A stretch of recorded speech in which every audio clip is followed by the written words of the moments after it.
भिवंडी लोकसभा मतदारसंघाकरता महाविकास आघाडीचे उमेदवार सुरेश अर्थात बाळामामा म्हात्रे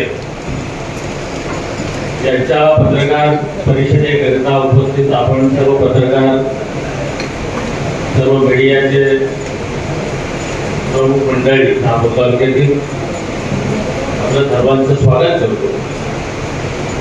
आणि ही लढाई तुमची, आमची, आपली सगळ्यांची आहे. खरं म्हणजे लोकशाहीमध्ये अनेक घटक आहेत आणि त्या घटकांच्या संरक्षणाकरता ज्या वेळेला शासन व्यवस्था चुकीच्या मार्गाने जाते, भरकटते, ती जनसामान्यांचा साथ सोडून हुकुमशाहीकडे वळते, त्यावेळेला त्या शासन व्यवस्थेवर पहिला प्रहार पत्रकार करत असतो.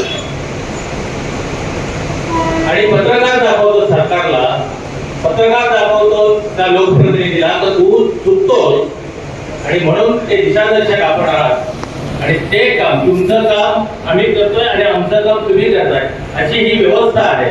आणि ही लढाई ही भारतीय माणूस विरुद्ध बीजेपी अशी आहे.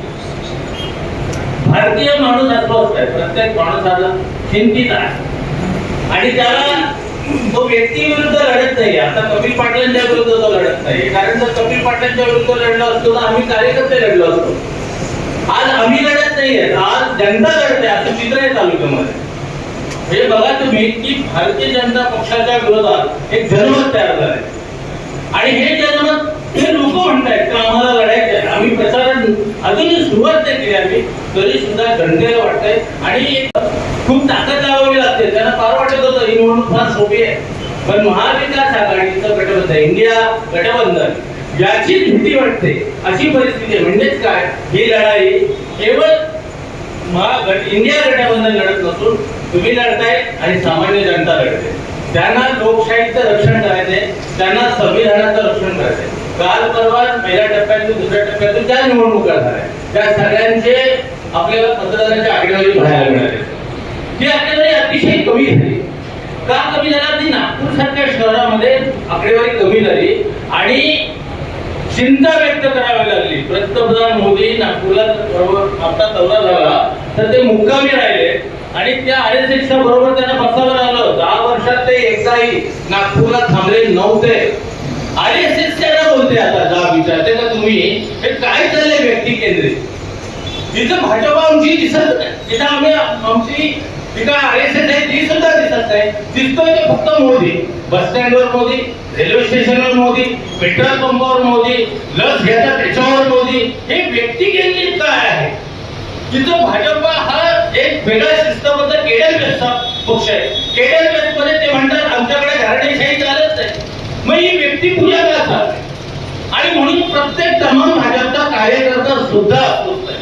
भारतीय जनता पक्षाचा, जुना भारतीय जनता पक्षाचा कार्यकर्ता तो कधीही तुम्हाला समाधानी दिसणार नाही. म्हणजे भारतीय जनता पक्षाला भाजप नको आहे मोदींची, आरएसएसला मोदींची नको आहे. का भाजप नको आहे? कारण त्यांना कळायला लागलंय की हे देश एका वेगळ्या मार्गाने घेऊन चालले. मला सांगा का या देशामध्ये सर्व धर्म समभावाची शिकवण इतक्या वर्ष देश चालला, टिकला, सगळे घटक आज या ठिकाणी पत्रकारितेमध्ये पण आहे, वेगवेगळ्या जाती धर्माच्या पंथाचे लोक आहेत. अहो सनातन धर्म कधी आला? दत्तक गावं घेतली ती दिसत नाहीये, पण दिसतंय काय? दिसतंय फक्त थापा दिसतात. दिसतात फक्त आपल्याला वेगवेगळे एकच माणूस दिसतो अख्ख्या टीव्हीवर, त्याची गॅरंटी, बायकोला गॅरंटी दिली नव्हती. तिथं गॅरंटी पाळत नाही. अशा पद्धतीने देश चालत असेल तो देश हुकुमशाहीकडे चाललाय आणि या हुकुमशाहीच्या विरोधात लढलं पाहिजे. आणि लढतंय कोण? पत्रकार लढताय. अहो बलात्कार होत आहे, इतकी प्रचंड महिला आज अस्वस्थ आहेत, त्या मणिपूरमध्ये जायला वेळ नाही. म्हणजे पंतप्रधान ठरवेल, पत्रकारांची एकही पत्रकार न घेणारा पंतप्रधान अशा पद्धतीचं जागतिक रेकॉर्ड झालं ना, एकही पत्रकार परिषद नाही. आणि ज्या मौनी बाबा यांना म्हणत होते त्यांनी तर काही शेकड्या पत्रकार परिषद घेतला, मनमोहन सिंगांनी, त्याला आपण मौनी बाबा म्हणत होतो.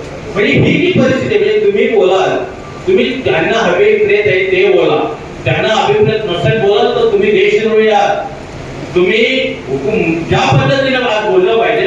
आज मला सांगा की एखादा उमेदवार उभा राहतो त्याला उमेदवार उभी करू देत नाही, लगेच त्याची चौकशी लागते. कल्याणची सीट आहे ना ती का उभी राहिली हे त्याचा तुम्ही चौकशी करा, माहिती घ्या. उमेदवारांना आज गन पॉइंटवर आहेत उमेदवार. आमचा तो कीर्तिकरांचा मुलगा तो उभा राहिल्याबरोबर त्याची चौकशी लावली, तिकडे कोकणात चौकशी लागल्या. त्या सगळ्या पद्धतीची जी अतिरेक चालू आहे, ही जी हुकुमशाहीकडे वाटचाल आहे, याबद्दल आणि आपल्याला सगळ्यांना हे आज बोलण्याचं स्वातंत्र्य दिलं, तुम्हाला लिहिण्याचं स्वातंत्र्य मिळालं, ती संविधान धोक्यात आहे अशी परिस्थिती आहे, ती लोकशाही धोक्यात आहे. आणि लोकशाही मूल्यांसाठीची लढाई जी आहे ती सामान्य माणूस जसा लढतो त्याला आता वाटायला लागलं का हे थांबलं पाहिजे. आणि तुमच्यासारखे मीडिया मोठी गेली असेल विकत, मोठे चॅनलवाले गेले असतील विकत, पण सामान्य पत्रकाराला वाटतंय का याच्या विरोधात माझे बोललं पाहिजे आणि त्याला वाटतंय की लोकशाही टिकली पाहिजे. लोकशाही टिकवायची असेल आणि या ठिकाणी त्याकरता भाजपा हरवायची असेल तर आम्ही बाळामामा म्हात्रे यांच्या रूपाने एक सक्षम उमेदवार दिलाय. सामाजिक कामाचा त्यांनी जो ठसा उमटवलाय ते तुम्हा आम्हाला सगळ्यांना नवीन नाही. बाळामामाच्या दरवाजात गेलेला त्यांनी कधी प्रसिद्धी नाही, त्यांनी अनेक ठिकाणी मदत केली, पण इतरांसारखे फोटो काढले नाही. मी देतो त्याचा भाग किंवा फार मोठा आव आणला नाही. दातृत्व सुद्धा देताना ते कसं मूक असावं, दातृत्वाला अशी भाषा नसावी, मी देतोय असा उभाव नसावा. बाळामामा आम्हाला सगळ्यांना माहित आहे का बाळामामा देत आलेले, अनेकांना मदत केलेली आहे, त्या माणसांनी कधी सांगितलं नाही, अनेकांना रोजगार सुद्धा दिला.